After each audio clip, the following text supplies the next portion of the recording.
Hello friends, welcome to Tanvish kitchen. ఈరోజు recipe అందరికీ ఎంతో ఇష్టమైన చేపల పులుసు. మీరు ఎప్పుడు చేసినా ఒకే రుచితో రావాలంటే ఈ పద్ధతిలో ట్రై చేయండి. చాలా టేస్టీగా ఉంటుంది. మీ ఇంటికి ఎవరైనా వచ్చినప్పుడు ఇలా చేసి సర్వ్ చేయండి.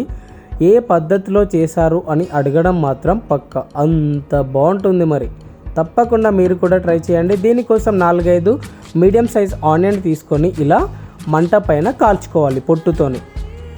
ఆ తర్వాత ఇలా కాల్చుకున్న తర్వాత పైన పొట్టు తీసేసి చిన్న ముక్కలుగా కట్ చేసేసి మిక్సీ జార్లో వేసి ఫైన్ పేస్ట్గా గ్రైండ్ చేసుకోవాలి. ఇలా ఆనియన్ని కాల్చడం వలన చాలా టేస్టీగా ఉంటుందండి.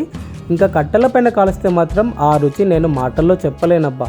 ఇలా పేస్ట్ చేసి పక్కకు పెట్టుకున్న తర్వాత స్టవ్ పైన పెద్దగా వెడల్పు పాటి కడాయి తీసుకోవాలి. అప్పుడే మనకి చేపలు అనేది విరిగిపోకుండా వస్తాయండి. ఇప్పుడు దీంట్లో 3 టేబుల్ స్పూన్ల ఆయిల్ వేసి అందులో 1 యాలకులు, 3 లవంగాలు, 3 దాల్చిన చెక్క ముక్కలు, అలాగే 1 టీ స్పూన్ జీలకర్ర ఇలా ఇవి వేసి ఇవి కొంచెం ఫ్రై అయిన తర్వాత మనం ముందుగా పేస్ట్ చేసుకున్న ఫ్రైడ్ ఆనియన్ పేస్ట్ని దీంట్లో వేసుకోవాలి.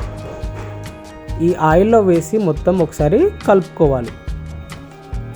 ఇలా కలుపుకున్న తర్వాత కొంచెం ఫ్రై అయిన తర్వాత దీంట్లో ఒక 4 పచ్చిమిర్చి కట్ చేసి వేసుకోవాలి. ఈ పచ్చిమిర్చి ఆనియన్ బాగా ఉడకనివ్వాలండి. ఇలా ఇవి ఉడికిన తర్వాత ఇప్పుడు దీంట్లో ఒక 1 to 2 మినిట్స్ తర్వాత 1 టేబుల్ స్పూన్ అల్లం వెల్లుల్లి పేస్ట్, అలాగే ఒక హాఫ్ టీ స్పూన్ పసుపు ఇవి వేసి ఈ ఆనియన్ పేస్ట్కి పట్టే విధంగా బాగా కలుపుకోవాలి. ఇలా మొత్తం కలుపుకున్న తర్వాత ఒక 1 మినిట్ తర్వాత దీంట్లో రుచికి తగినంతగా ఉప్పు, ఒక 2 టేబుల్ స్పూన్ల కారపొడి. చేపల పులుసు కారంగా ఉంటే బాగుంటుందండి. అలాగే 1 టీ స్పూన్ ధనియాల పొడి, half teaspoon garam masala, పావు టీ స్పూన్ మెంతి పొడి. ఇది కంపల్సరీ వేయాలండి. దీనివల్లనే చేపల కర్రీకి చాలా రుచిగా ఉంటుంది. అలానే మరి ఎక్కువ వేయకూడదు, అప్పుడు చేదుగా ఉంటుంది. ఇలా పావు టీ స్పూన్ వేసి ఈ ఆనియన్ పేస్ట్కి పట్టే విధంగా బాగా కలుపుకొని 2 నిమిషాలు లో ఫ్లేమ్లో బాగా ఉడికించుకోవాలి.